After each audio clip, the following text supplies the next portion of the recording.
नमस्कार, मी श्रद्धा Shirke. Health talk या आपल्या आरोग्यविषयक विशेष कार्यक्रमात तुम्हा सगळ्यांचं मनापासून स्वागत.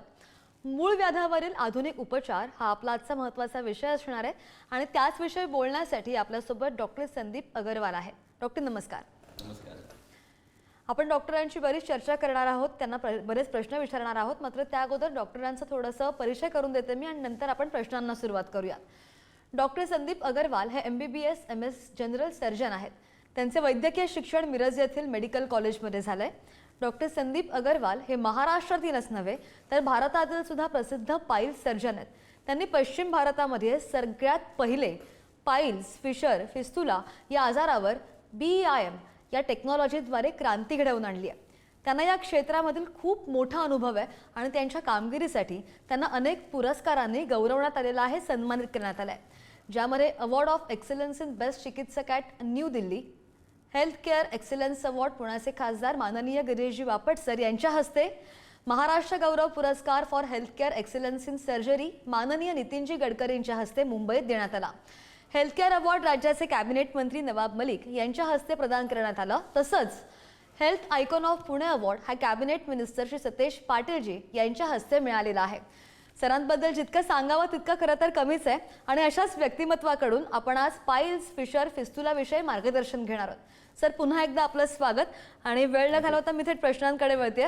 माझा पहिला प्रश्न हाच की मूळव्याध, भगंदर किंवा फिशर यामधला नेमका फरक काय सर? हा प्रश्न जो तुम्ही आता विचारले, ह्या प्रश्नाचा इम्पॉर्टन्स काय मी तुम्हाला पहिले समजून देतो. कारण की आज काय झालेलं आहे की प्रत्येक पेशंट किंवा प्रत्येक माणूस त्याला गुदद्वाराभागी काही त्रास झाला की तो त्याला एक मूळव्याध नाव देऊन टाकणार किंवा त्याला फिशर नाव देऊन टाकणार.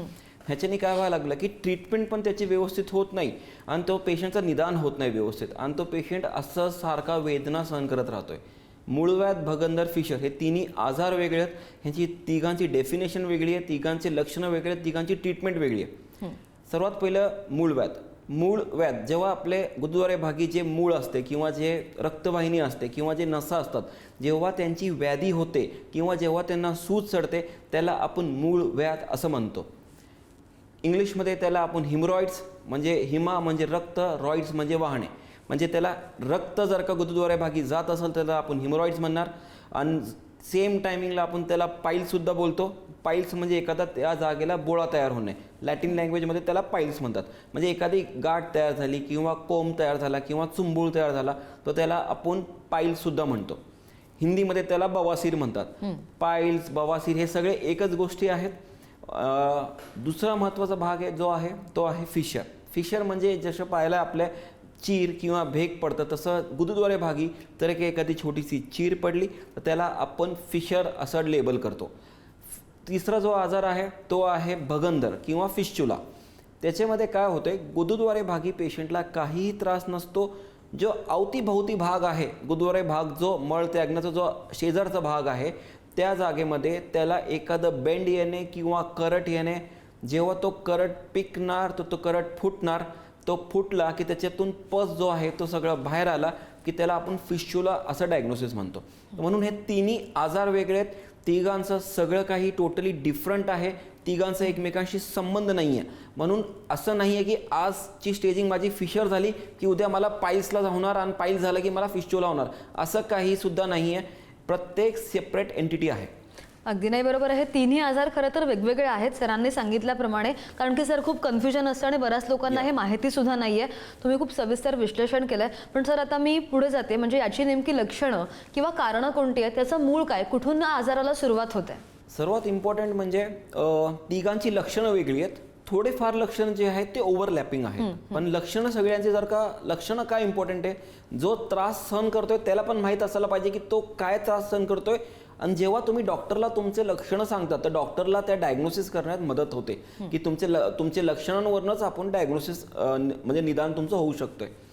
सिंपल आहे. जर का मूळव्याध आपण बघितलं तर मूळव्याधमध्ये कसं असते की त्या जागेला बर्निंग, इचिंग, बगबग करणे, जळजळ करणे हा त्रास असणार. शौचासला बराच वेळ लागणार, लवकर शौच बाहेर येणार नाही किंवा बराच प्रेशर द्यावं लागणार, कारण की तो जो चुंबूळ किंवा जो कोंब आहे तो तिकडं जागेला ब्लॉक करतो. पुढचं लक्षण म्हणजे जो चुंबूळ जो तयार झालेला आहे तो रक्तवाहिनीचा चुंबूळ असतोय, म्हणून त्याच्यातून रक्त व्हायला सुरुवात होणार. म्हणून गुदद्वारे भागी रक्त जर का जास्त प्रमाणात जात असेल तर तो एक मूळव्याधचे त्याचे चान्सेस जास्त आहे. पुढचं लक्षण म्हणजे पेन फॅक्टर जो आहे हा बराच प्रत्येकामध्ये डिफरंट असणार मूळव्याधमध्ये. युजली पेन फॅक्टर तेवढं सिव्हिअर नसणार मूळव्याधमध्ये, कारण की तिकडं काही जखम होत नाही मूळव्याधमध्ये. म्हणून चुंबूळचा जो पेन आहे तो गुदद्वारे म्हणजे मळ त्यागून आल्यानंतर अर्धा ते 1 तासानंतर पेशंट स्वतःला थोडासा कम्फर्टेबल फील करायला लागतो. तर हा पार्ट झाला मूळव्याधचा.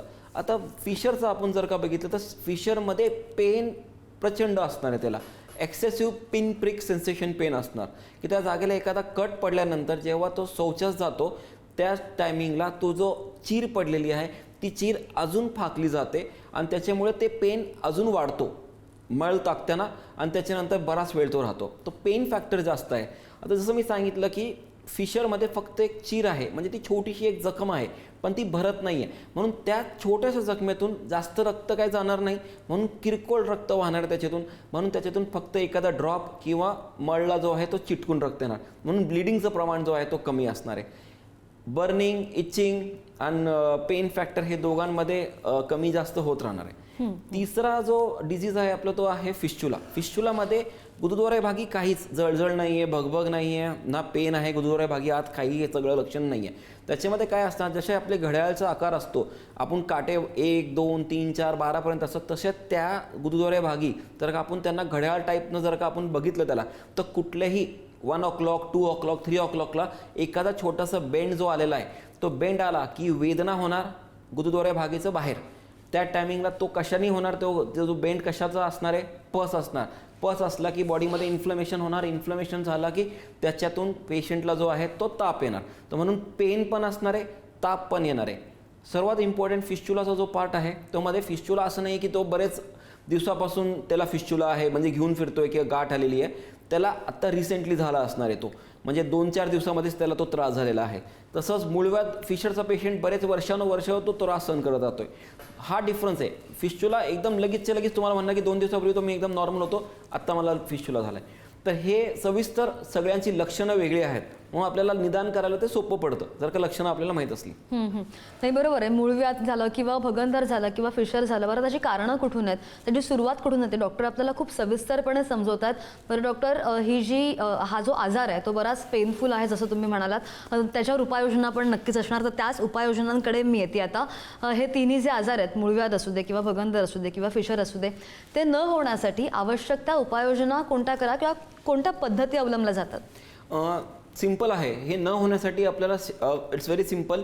डायटरी जे हॅबिट्स आहेत आपले ते थोडेसे चेंज करावे लागतील. लाईफस्टाईल थोडी चेंज करायची, कारण की मूळव्याध, फिशर जे आहेत आणि भगंदरसुद्धा हे लाईफस्टाईल डिसीज आहे. लाईफस्टाईलमध्ये कसं असते की व्हॉट टाईप ऑफ फूड, आपण जेवण काय करतोय, आपलं बाहेरचं जेवण किती आहे, फायबर किती आपण घेतोय, पाण्याचं प्रमाण किती घेतोय, डेली फिजिकल ॲक्टिव्हिटी आपण किती करतोय आणि जंक फूड किती आपण खातोय, म्हणजे हे सगळ्यांचा आपण जर का समावेश केला, झोप कशी घेतोय, मग सगळ्यांचा समावेश आपण घेतो. थोडक्यात लाईफस्टाईल आणि डाएट हे 2 गोष्टी फार इम्पॉर्टंट आहेत. आता लाईफस्टाईलमध्ये कसं असायला पाहिजे की डेली 4 किलोमीटर चालायला जायला पाहिजे, फिजिकल ॲक्टिव्हिटी डेली असायला पाहिजे. फिजिकल ॲक्टिव्हिटी समजा आपण नाही केली तर आपण आपली जी पचनक्रिया ती मंदावते. पचनक्रिया मंदावली की तुम्ही परत बद्धकोष्ठताकडे जाणार. बद्धकोष्ठता झाली की परत त्याला मळ टाकताना त्याला प्रेशर द्यावं लागणार. जेवढं तो प्रेशर देणार अजून तो मूळ जो आहे तो बाहेर येणार. तर म्हणून सगळ्यांचा जो मूळ समावेश जो आहे तो कॉन्स्टिपेशन आहे, बद्धकोष्ठता, ते बंद व्हायला पाहिजे, ते नसायला पाहिजे. तर सर्वात पहिलं झालं आपलं लाईफस्टाईल. आता त्याच्यामध्ये लाईफस्टाईलमध्ये झोप तुमची जर का वेळेवर जेवण पाहिजे आणि झोप व्यवस्थित पाहिजे. आता डाएट हॅबिट्समध्ये कसं आहे, डायटरी हॅबिट्समध्ये हिरव्या पाळ्या भाजी, ग्रीन लिफी व्हेजिटेबल्स जेवणात असायला पाहिजे. आणि प्रोटीनचा जो कंटेंट आहे, जर का तुमचं प्रोटीन कंटेंट जर का तुमच्या जेवणात जास्त असेल, जसं की काहीतरी लोक प्रोटीन पावडर घेतात, काही लोक कडधान्य जास्त घेतात, स्प्राउट्स घेतात, काही लोक डाळीचे पदार्थ जास्त घेतात, त्या टायमिंगला त्यांनी फायबरचा जो कंटेंट आहे तो पण वाढवायला पाहिजे. म्हणजे डेली तुम्हाला सलाद जेवण चालू करायच्या अगोदर सलाद घ्यायला पाहिजे, 4 लिटर पाणी प्यायला पाहिजे, हिरव्या पाळ्या भाजी असायला पाहिजे, जंक फूड, बेकरी प्रोडक्ट जेवणात तर फार कमी ठेवायला पाहिजे. फायबरचा कंटेंट तुम्ही इन्क्रीज केला की तुम्हाला हे जे गुदद्वारे भागी हे जे आजार आहेत ह्यांचा होण्याचे चान्सेस फार कमी होतील. अच्छा, पण डॉक्टर आता जर योग्य ते निदान, तुम्ही जसं उल्लेख केलात की बाबा उपाययोजना आहेत, पण त्या करण्यासाठी आता आवश्यक त्या तपासण्या किंवा टेस्ट वगैरे करायला लागतील, त्या संदर्भात सुद्धा आमच्या प्रेक्षकांना तुम्ही सांगा. माझं एक सजेशन असतोय की प्रत्येकाने काय होतं की इमिजिएटली आज त्रास झाला तर उद्या डॉक्टरकडे जाणार नाहीये. तर सुरुवातीला त्यांनी स्वतः थोडंफार घरातलं जे काही रेमेडीज कोण सांगते, घरचे सांगतात की हे डाएट फॉलो कर, ते कर, पण जास्त करून उशीर करायचा नाही आपल्याला. जर का 4-5 दिवसात काही इम्प्रूव्हमेंट वाटत नाहीये तर इमिजिएटली तज्ज्ञ डॉक्टरकडे जायचं आहे. आजच्या काळामध्ये फार सोपं आहे डायग्नोसिस करणं. व्हिडिओ प्रोक्टोस्कोपी ही एक नवीन गोष्ट आहे ज्याच्यामध्ये गुदद्वारे भागी दुर्बीण टाकली जाते आणि त्याचे जे फोटो आहेत ते इमिजिएटली आपल्याला कम्प्युटर स्क्रीनवर दिसतात आपल्याला. हे काय OPD प्रोसिजर आहे, त्याला काय ॲनेस्थेशिया वगैरे काय लागत नाही, 2 मिनिटाचा प्रोसिजर असतो. दुर्बीण घातली की आपल्याला त्याचे फोटो निघतात आणि पेशंटला सुद्धा इमिजिएटली माहीत पडतं की त्याला काय आहे. फिशर असले की बरोबर त्याच्यामध्ये चीर दिसली जाते, मुळव्याध असलं की त्यातलं बरोबर कोंब कुठले ते कोंब दिसतात, किंवा चुंबूळ असलं की चुंबूळ दिसतं, इमिजिएटली माहीत पडून जाते. तर व्हिडिओ प्रोक्टोस्कोपी फार बेसिक टेस्ट आहे, ते प्रत्येकाने करून घ्यायला पाहिजे, त्याच्यानंच आपल्याला निदान होणार. आणि काही लोकांना जे भगंदर आहे तर त्याच्यामध्ये आपण फिंगर टाकून चेक करतो बाहेरचं जे बेंड किंवा हे गाठ लागते त्याचा गुदद्वारे भागी आत कुठं कनेक्शन आहे का ते फिंगर पाल्पेशननी माहीत पडून जाते डॉक्टरला. किंवा समजा कॉम्प्लिकेटेड फिस्च्युला असेल तर आपण त्याला MRI करायला लावतो. हे बेसिक टेस्ट आहेत. काही लागली गरज तर इमिजिएटली पहिला निदान व्हायला पाहिजे, निदान झाला तरच ट्रीटमेंट होणार. नाही बरोबर आहे. अगदी छोट्यातल्या छोट्या गोष्टी सुद्धा डॉक्टर आपल्याला समजावून सांगतात, काय खावं काय नाही खावं, आपली लाईफस्टाईल कशी असावी. डॉक्टर मगाशी जेव्हा आम्ही तुमचा परिचय आमच्या प्रेक्षकांना देत होतो तेव्हा आपण BIM टेक्नॉलॉजी संदर्भात उल्लेख केला, तर त्याद्वारे तुम्ही पश्चिम भारतामध्ये बरीच क्रांती घडवून आणलेली आहे. तर त्या संदर्भात सुद्धा आमच्या प्रेक्षकांना सांगा की हे टेक्नॉलॉजी नेमकी काय आहे आणि त्याद्वारे उपाययोजना कशी केली जाते. BIM टेक्नॉलॉजी म्हणजे biological electrical impedance auto measurement. ही टेक्नॉलॉजी म्हणजे एक मशीन आहे. मशीनद्वारे जो मुळव्याधचे जे कोंब असतात, हे कोंब कशाने तयार झालेले असतात तर रक्तवाहिनीने कोंब असतात तयार झालेले, आणि त्या कोंबमध्ये रक्तवाहिनीमध्ये काय असतं तर रक्त असतं. तर हे मशीनचं काय काम आहे, ह्याचे जे किरणं निघतात ते किरणं बरोबर त्या कोंबवर म्हणजे सोडले जातात. जेव्हा ते त्याच्यावर सोडलं जातं इमिजिएटली तो जो रक्तवाहिनी आहे ती नष्ट होऊन जाते, त्याच्यातलं जो रक्त आहे तो वेपराईज होऊन जातो आहे. आणि ऑटो मेजरमेंट हा जो एक टेक्नॉलॉजी आहे त्याच्यामध्ये, जेणेकरून जसं तो त्याचं काम संपलेलं आहे मशीनचा, इमिजिएटली बीप वाजते आणि इमिजिएटली एक्सेसिव्ह त्याच्यामध्ये नष्ट करायची जी क्षमता आहे ती बंद होऊन जाते. म्हणजे एक्सेसिव्ह जे आहे तिकडं डिस्ट्रक्शन होत नाही. म्हणून ऑटो मेजरमेंट बॉडीचा जो पार्ट आहे आणि मशीनचा ते ऑटो मेजर झाला, इमिजिएटली कोंब नष्ट झाला हे आपल्याला संकेत भेटतं इमिजिएटली. तर ह्याच्यामुळे काय होतं, ही बीम टेक्नॉलॉजी जी आहे ती टार्गेट ओरिएंटेड टेक्नॉलॉजी आहे. फक्त जे कोंब आहेत त्याच्यावरच फक्त ही ॲक्ट करणार. आजूबाजूचे जे आपले कंट्रोलचे स्नायू आहेत किंवा म्युकोजा आहे त्याला अजिबात हे डिस्ट्रॉय करत नाही आणि त्याला टच करत नाही. म्हणून आपला गुदद्वारे भागचा जो कंट्रोल आहे तो प्रोसिजर करताना किंवा झाल्यानंतर कंट्रोल जात नाही. महत्त्वाचं म्हणजे कटिंग नाही आहे, चिरफाड नाही आहे, कुठलीही जखम होत नाही, ड्रेसिंग बलमपट्टी लागत नाही. टार्गेट ओरिएंटेड ट्रीटमेंट आहे. मूळपासून तो क्लिअर करणार. ज्यांचे स्टेजिंग 3 आणि स्टेज 4 आहेत त्या स्टेज 3 आणि स्टेज 4ला फार उपयोगी आहे, कारण की ह्याच्यामध्ये एवढे मोठे जेव्हा कोंब तयार होतात त्याला नष्ट करण्यासाठी चांगलं पॉवरफुल मशीन पाहिजे. बीम टेक्नॉलॉजीने ते इमिजिएटली ते नष्ट होऊन जाते. तर हे एवढे ॲडव्हान्टेजेस आहे की टार्गेट ओरिएंटेड असल्यामुळे, मूळपासून तो नष्ट झाल्यामुळे परत होण्याची शक्यता नाही होते याच्यामध्ये. म्हणून कंप्लीट क्युअर आपल्याला भेटून जाते आणि एकदा 7 ते 10 मिनिटामध्ये पूर्णपणे प्रोसिजर होऊन जातो आहे. जसे आपल्या हाताला बोटं 5 असतात त्या जागेला कोंब 3च असतात. म्हणून 3 कोंबला नष्ट करायला एका कोंबला 2 ते 2.5 मिनिटं लागतात. 7 ते 8 मिनिटामध्ये 3चे 3 कोंब नष्ट होऊन जातात आणि एवढ्या कमी टायमिंगमध्ये एवढं चांगले रिझल्ट भेटतात. दॅट्स वाय बीम टेक्नॉलॉजीनी परमनंट सोल्युशन भेटून जाते आपल्याला. नाही बरोबर आहे. आजार जरी सेन्सिटिव्ह असला तरी सुद्धा गंभीर पण तितकाच आहे. मात्र त्याच्यावर उपाय आहेत का, तर हो नक्कीच उपाय आहेत आणि त्याच संदर्भात सर आपल्याला मार्गदर्शन करत होते. पण सर आता या सगळ्या प्रोसिजर झाल्यावर किंवा ट्रीटमेंट झाल्यावर हा आजार पूर्णपणे बरा होऊ शकतो का? हो, जसं मी सांगितलं नाव काय आहे त्याचं, मूळव्याध मूळपासून नष्ट व्हायला पाहिजे. बरेच लोकांचं म्हणजे लोक काय करतात की गुदद्वारे भागी लोकांना जसं कोंब लागतो गुदद्वारे भागी बाहेर, तो कोंब बाहेर लागला की समजा एवढंसं कोंब लागतोय तर काहीच लोक फक्त बाहेरच्या बाहेर त्याला क्लिअर करून टाकतात. तेवढं क्लिअर झालं की पेशंटला पण लक्षात येत नाही की त्याला असं वाटतं की आता तो क्लिअर झाला आहे, बाहेर आता आपल्या हाताला गाठ लागत नाही. परत पण 6 महिन्यांनी परत त्याला त्रास व्हायला लागतो. असं रिकरंट, मग असं डोक्यात असं बसतो की मूळव्याध हा वारंवार होतोय का काय. तो वारंवार होतच नाही आहे, कारण की तो मूळपासून क्लिअर झाला नाही आहे. त्याला विशेष दुर्बीण टाकून मूळपासूनच त्याला क्लिअर करायला पाहिजे. जर का मूळपासून क्लिअर झाला तरच ह्याच्यातून पूर्णपणे तुम्हाला फ्रीडम भेटणार आहे. नाहीतर काय होणार, अर्धवट प्रोसिजर झालं की मग अशा डोक्यात हे बसणार की बाबा मूळव्याध कधीच बरा होऊ शकत नाही आणि हा वारंवार होतो. मूळपासून क्लिअर केलेलं कधी पण परत होणार नाही मूळव्याध. हाच वैशिष्ट्य याचा. नाही, पण किती कालावधी असतो या ट्रीटमेंटचा, म्हणजे किती वेळ लागतो? मी सांगितलं तुम्हाला, एक 7 ते 10 मिनिटाचा फक्त प्रोसिजर असतोय. ॲनेस्थेशियामध्ये प्रोसिजर केलं जातं. पेशंट सकाळी आला की संध्याकाळी घरी जाऊ शकतोय. इट्स हार्डली, म्हणजे जसं मी सांगितलं, एका कोंबला 2 ते 2.5 मिनटं, 7 ते 10 मिनटामध्ये प्रोसिजर होऊन जाते. सर्वात मोठा ॲडव्हान्टेज असा आहे की आता 10 मिनटाचाच प्रोसिजर आहे. मोठा ॲडव्हान्टेज आहे की काही लोकांना डायबिटीज आहे, ब्लड प्रेशर आहे, काही लोकांचं डायलिसिस चाललेलं आहे, काही लोकांचा बायपास झालेला आहे, काही लोकांची अँजिओप्लास्टी झाली आहे. जे हाय रिस्क पेशंट्स आहेत त्यांच्यासाठी फार वरदान आहे याच्यामध्ये ही ट्रीटमेंट, कारण की एवढे कमी टायमिंगमध्ये प्रोसिजर होऊन जातो आहे आणि ॲनेस्थेशियाचा इफेक्ट पण तेवढा टाईम आपल्याला द्यायची गरज पडत नाही.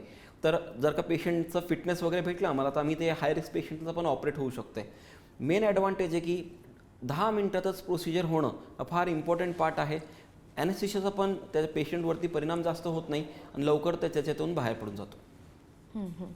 अगदी सर, आणि आता मी अगदी शेवटच्या टप्प्याकडे आहे. तुम्ही खूप छान मार्गदर्शन केले. आजच्या या कार्यक्रमाच्या माध्यमातून तुम्ही आमच्या प्रेक्षकांना नेमका काय सल्ला द्याल? मी एकच सांगतो की बरेच लोक माझ्याकडे येतात की कोणतरी गावात आमच्या दोरा बांधतोय, कोणतरी काहीतरी काढा देतोय, काहीतरी पावडर देतोय, त्याच्याने आमचं चाललेलं आहे. 4 वर्ष झाले मी काहीतरी गोळ्या खातोय, कोणतरी मला साबुदाण्याची गोळी देतोय, हे मी खातोय. तुम्ही सगळं करा, मी कुठल्याही तुम्हाला नाही म्हणत नाही आहे, सगळं करा, पण त्याची काहीतरी लिमिट असायला पाहिजे की किती दिवस तुम्ही ती ट्रीटमेंट करायला पाहिजे. कुठलीही ट्रीटमेंट घेतल्यानंतर त्याची मर्यादा असायला पाहिजे की समजा 1 महिना घेताय, 2 महिने घेताय, काही लोक वर्ष घ्यायला लागलात. This is not the right way. तुम्ही कायम, काही लोक, मी ॲलोपॅथिक डॉक्टर आहे, तर ॲलोपॅथीमध्ये येऊन मला म्हणतात की डॉक्टर तुम्ही एक काम करा, मला आता परत गोळ्या द्या. फक्त पेन किलर तुम्ही सारखे घेऊन काय उपयोग आहे, त्याचा काही फायदा होणार नाही. किंवा तुम्ही कुठलाही काढा घेऊन ते फायदा होणार नाही आहे. त्याची एक लिमिट असायला पाहिजे. ह्या टायमिंगमध्ये ती डिझीज क्युअर व्हायला पाहिजे. 2 महिने, 6 महिने असं वाटलं की तो क्युअर होत नाही, तर तज्ज्ञ डॉक्टरकडे जायचं आहे, दाखवायचं आहे, निदान करून घ्यायचं आहे आणि इमिजिएटली प्रोसिजर करून मोकळं व्हायचं आहे. का? कारण की मूळव्याध हा जो पार्ट आहे हा नुसता फिजिकल नाही आहे, तो मेंटलीसुद्धा डिस्टर्ब करतो. कॉन्सन्ट्रेट करता येत नाही, कायम तिकडं त्या जागेलाच लक्ष जातो, बसता येत नाही. लोक गुड मॉर्निंगला जसं व्हॉट्सअपला मेसेज टाकतात गुड मॉर्निंग, पण यांची गुड मॉर्निंग फक्त थोडक्यात टॉयलेटमध्येच असते त्यांची गुड मॉर्निंग. तासभर बसावं लागते. दिवसाची सुरुवात व्यवस्थित होत नाही. पूर्ण दिवस ह्याच्यातच जातो की आज मी काय करायला पाहिजे जेणेकरून मला आज बरं वाटणार आहे. तर हे जे लोक आहेत किंवा ज्यांचं प्रचंड रक्त चाललेलं आहे, हिमोग्लोबिन डाऊन व्हायला लागलं आहे, वीकनेस वाटायला लागलं आहे, अजिबात अंगावर काढायचं नाही आहे, ॲक्शन घ्यायची आहे, तज्ज्ञ डॉक्टरकडे जायचं आहे, दाखवायचं आहे, निदान करून घ्यायचं आहे आणि प्रोसिजर करून मोकळं व्हायचं आणि कायमस्वरूपी ह्या आजारातून बाहेर पडायचं आहे.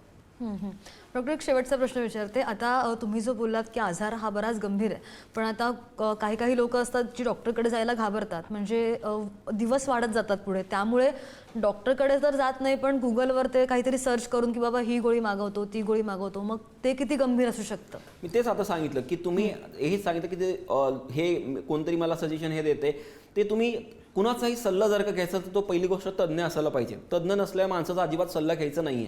ह्याच्याने काय होतं की आता मला एका पेशंटने येऊन म्हटलं की डॉक्टर हिरव्या पाळी भाजी खाल्ल्याने कॉन्स्टिपेशन होणार असं मी ऐकलंय. तर हे सायन्स आहे ना, ग्रीन लिफी व्हेजिटेबलमध्ये सर्वात जास्त फायबर आहे, त्याला कॉन्ट्रडिक्शन करणं पॉसिबलच नाही आहे. तर इट इज व्हेरी सिम्पल.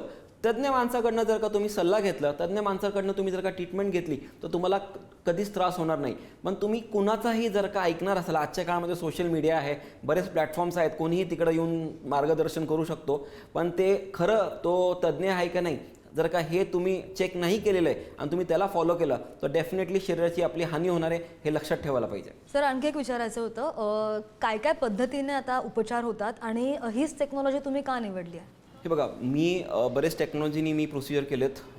सर्वात जुने काळ जो होता त्याच्यामध्ये टाक्याचं ऑपरेशन व्हायचं, मग काही लोक दोरा बांधून प्रोसिजर करतात, काही लोक तिकडे ॲसिड लावतात, काही लोक घोड्याचे जे केस असतात त्याला बांधतात तिकडं, काही लोक क्रायोथेरपी आहे, काहीमध्ये लेझर थेरपी आहे, काहीमध्ये लाईक स्टेपलर्स थेरपी आहे. तर बरेच टेक्नॉलॉजी सगळे वापरल्यानंतर ते लक्षात आलेलं की टेक्नॉलॉजी अशी असायला पाहिजे जी की टार्गेट ओरिएंटेड आहे, जी की जेव्हा पेशंटचा आजार जास्त आहे त्याच्यावर काम करता यायला पाहिजे. आणि त्याच्यामध्ये इम्पॉर्टंट गोष्ट म्हणजे जो कंट्रोल आहे त्याला नुकसान नाही व्हायला पाहिजे. कारण की जर का आपण प्रोसिजर करून पेशंटचं जर का कंट्रोल जात असेल तर ते काही उपयोगाचं नाही आहे प्रोसिजर. तर म्हणून त्याच्यामध्ये कटिंग नसायला पाहिजे, जखम नाही व्हायला पाहिजे, पेशंटला ड्रेसिंग मलमपट्टी नाही व्हायला पाहिजे. तर बीम टेक्नॉलॉजीचा तोच ॲडव्हान्टेज आहे की त्याच्यामध्ये कुठल्याही प्रकारची जखम होत नाही, कटिंग होत नाही सारखं पेशंटला रोज वारंवार डॉक्टरकडे जाऊन ड्रेसिंगला करायची गरज पडत नाही आहे आणि लवकरात लवकर तो कामाला लागू शकतो. आणि मेन गोष्ट म्हणजे रिकरन्स नसायला पाहिजे, कारण की मूळपासून एकदा जर का गोष्ट क्लिअर झालेली आहे तर तो परत रिकर होत नाही. तर हे बरेच टेक्नॉलॉजीज झाल्यानंतर लक्षात आलं आहे की बीम टेक्नॉलॉजी मूळपासून क्लिअर करणार आणि परत तो आजार होत नाही. म्हणून beam technology is much Superior than the other technologies. अगदी नक्कीच. आणि डॉक्टरांनी अगदी बारीक सारीक गोष्टीसुद्धा आपल्याला समजावून सांगितल्या आहेत.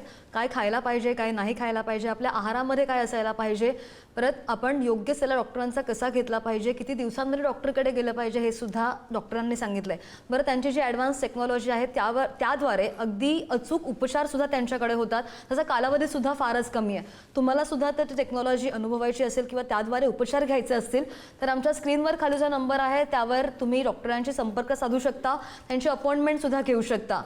तर डॉक्टर, तुम्ही आज इथे आलात आणि आमच्या प्रेक्षकांना खूप छान मार्गदर्शन केलं, त्याबद्दल तुमचे आभार. धन्यवाद. हेल्थ टॉक या आमच्या विशेष कार्यक्रमात इथेच थांबतोय. नमस्कार.